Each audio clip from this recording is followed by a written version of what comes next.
Students کیسے ہیں آپ لوگ؟ امید ہے کہ آپ لوگ جو ہیں وہ خیریت سے ہوں گے۔ اچھا بیٹا، کل جو ہم نے پڑھا تھا پریویس جو ہمارا لیکچر تھا وہ ہم نے نماز جنازہ اور تعزیت کے بارے میں پڑھا تھا۔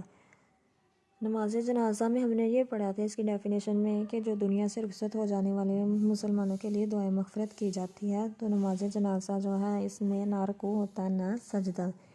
تو نماز جنازہ جو ہے وہ کسی بھی پاک جگہ پر ادا کی جا سکتی ہے یا جگہ پر پڑھی جاتی ہے۔ پھر اس کے بعد ہم نے تعزیت کے بارے میں پڑھا تھا۔ تعزیت یہ ہے، اس کا معنی افسوس میں آ جاتا ہے کہ جب جو ہے وہ میت کے اہل و عیال جو کہ غمزدہ ہوتے ہیں، یعنی کہ ان کو اس قدر اپنے پیارے کے جانے کا غم ہوتا ہے، تو ہم لوگ جو ہیں وہ ان کے گھر جا کر تعزیت کرتے ہیں، یعنی ان کے غم کو جو ہے وہ ہلکا کرتے ہیں، ان کو صبر کی تلقین کی جاتی ہے۔ پھر اس کے بعد ہم نے پڑھا تھا قبرستان میں جانا، یعنی کہ قبرستان میں جانا، مردوں کے لیے دعا کرنا۔ ہم کے قبرستان میں ہمارا جانے کا مقصد کیا ہے؟ ہمارا مقصد یہ ہوتا ہے کہ ہم مردوں کے لیے دعا کرتے ہیں اور اپنی موت کو یاد کرنے کے غرض سے قبرستان جانا۔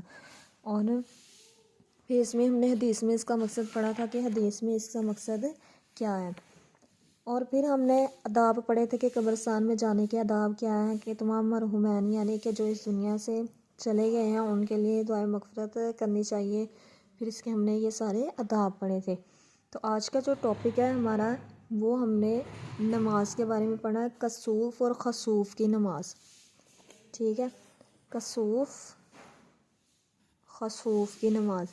کسوف وہ نماز ہوتی ہے جب سورج گرہن کے موقع پر پڑھی جاتی ہے، یعنی کہ جب سورج گرہن لگ جاتا ہے تو تب ہم جو ہے وہ اس موقع پر کسوف کی نماز پڑھی جاتی ہے۔ اس کو سورج گرہن کے موقع پر ہم جو نماز پڑھتے ہیں، یعنی 2 رکعت نماز پڑھی جاتی ہے کہ اللہ تعالیٰ سے ہم 2 رکعت نماز پڑھنے کے بعد ہم اللہ تعالیٰ سے یہ دعا کرتے ہیں کہ یا اللہ سورج صاف ہونے تک جو ہے وہ سورج کو صاف کر دے، اور کائنات کے مظاہر میں جو تبدیلی کے وقت ہم جو ہے وہ ہمارا مقصد کیا ہوتا ہے اس نماز کو پڑھنے کا، اللہ تعالیٰ کے کائنات کے مظاہر میں تبدیلی کے وقت اللہ تعالیٰ کو یاد کیا جاتا ہے اور پھر اس سے رحم کی درخواست کی جاتی ہے، یعنی کہ مغفرت مانگی جاتی ہے، اللہ تعالیٰ سے بخشش کی دعا کی جاتی ہے اور رحم کی درخواست کی جاتی ہے۔ تو سورج گرہن کے موقع پر جو نماز پڑھی جاتی ہے اس کو کسوف کہا جاتا ہے۔ تو اس میں جو ہے وہ ہم مسجد میں جاتے ہیں، مرد حضرات جو ہیں وہ مسجد میں جاتے ہیں اور امام کے پیچھے جا کر 2 رکعت پڑھی جاتی ہے، جس میں پھر امام جو ہے وہ لمبی قرات اور رکوع سجدے بھی لمبے ہوں۔ پھر ہم لوگ جو ہے وہ 2 رکعتیں پڑھ کر قبلہ یعنی خانہ کعبہ کی طرف منہ کر کر بیٹھ جاتے ہیں اور سورج صاف ہونے تک اللہ تعالیٰ سے دعا کرتے رہیں، یعنی کہ جیسے مسجد میں جا کر قبلہ ہو کر بیٹھ جاتے ہیں تو تب تک ہم سورج صاف ہونے تک اللہ تعالیٰ سے دعا کرتے رہتے ہیں۔ ان نمازوں کو اگر جماعت سے پڑھنا ممکن ہے، یعنی کہ اگر آپ جماعت کے ساتھ نہیں پڑھ سکتے تو انفرادی طور پر یعنی کہ آپ اکیلے بھی گھر میں بھی بیٹھ کر اس نماز کو پڑھ سکتے ہیں۔ تو یہ کسوف سورج گرہن کے موقع پر جو نماز پڑھی جاتی ہے اسے نماز کسوف، اور چاند گرہن کے موقع پر یعنی کہ سورج گرہن کے موقع پر جو نماز پڑھی جاتی ہے اسے نماز کسوف کہا جاتا ہے، اور چاند گرہن کے موقع پر جو نماز پڑھی جاتی ہے اسے خسوف کہا جاتا ہے۔ ٹھیک ہے، اب اس پہ کویسچن آپ نے بنا لینا، نماز کسوف کسے کہتے ہیں؟ نماز کسوف کسے کہتے ہیں؟ ٹھیک ہے، تو آپ کا آنسر ہوگا سورج گرہن کے موقع پر جو نماز پڑھی جاتی ہے اسے نماز کسوف کہتے ہیں۔ ٹھیک ہے، اسی طرح ہمارا نیکسٹ کویسچن بن جائے گا، چاند گرہن کے موقع پر جو نماز پڑھی جاتی ہے اسے نماز خسوف کہتے ہیں۔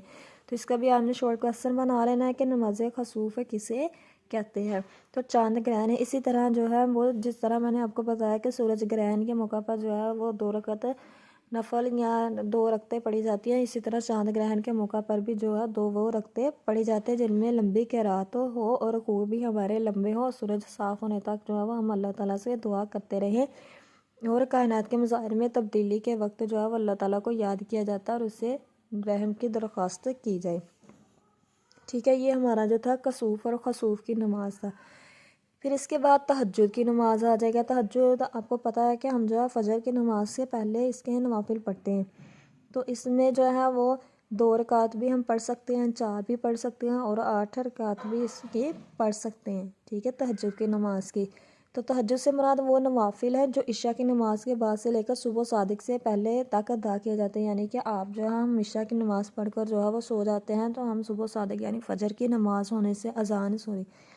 فجر کی اذان ہونے سے پہلے جو ہے وہ ہم اس کو ادا کرنا ہوتا ہے تہجد کی نماز کو۔ تو تہجد کی نماز جو ہے وہ رات کے آخری پہر میں یعنی کہ صبح کا وقت شروع ہو رہا ہوتا ہے اور رات کا آخری پہر ہوتا ہے، تو جب ہم اس کو ادا کرنا ہمارے لیے سب سے زیادہ افضل ہے۔ آپ صلی اللہ علیہ وسلم نے اس نماز کی بڑی فضیلت بیان کی ہے۔ نبی کریم صلی اللہ علیہ وسلم نے تہجد کی نماز میں 2 رکعت بھی پڑھی، 4 بھی پڑھی اور 8 بھی پڑھی۔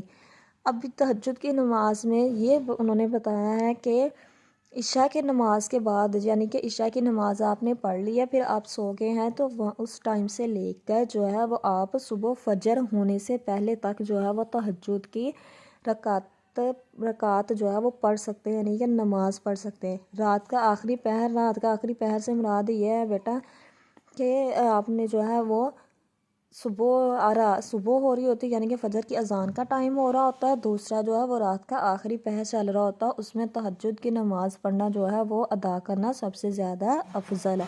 اور آپ صلی اللہ علیہ وآلہ وسلم نے اس نماز کی بڑی فضیلت بیان کی ہے۔ پھر نبی کریم صلی اللہ علیہ وسلم نے تہجد کی نماز میں 2 رکعت بھی پڑھی اور 4 بھی اور 8 بھی، ٹھیک ہے۔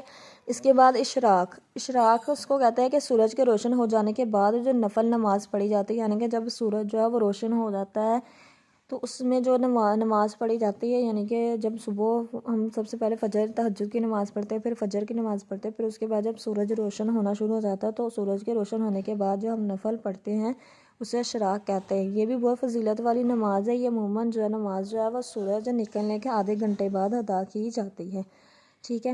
یہ اشراق کی نماز ہے، تو اس میں بھی آپ نے کویسچن بنا لینا ہے کہ اشراق کس سے کہتے ہیں، اشراق کی نماز سے کیا مراد ہے، یہ آپ نے اس کا بھی ایک کویسچن بنا لینا ہے۔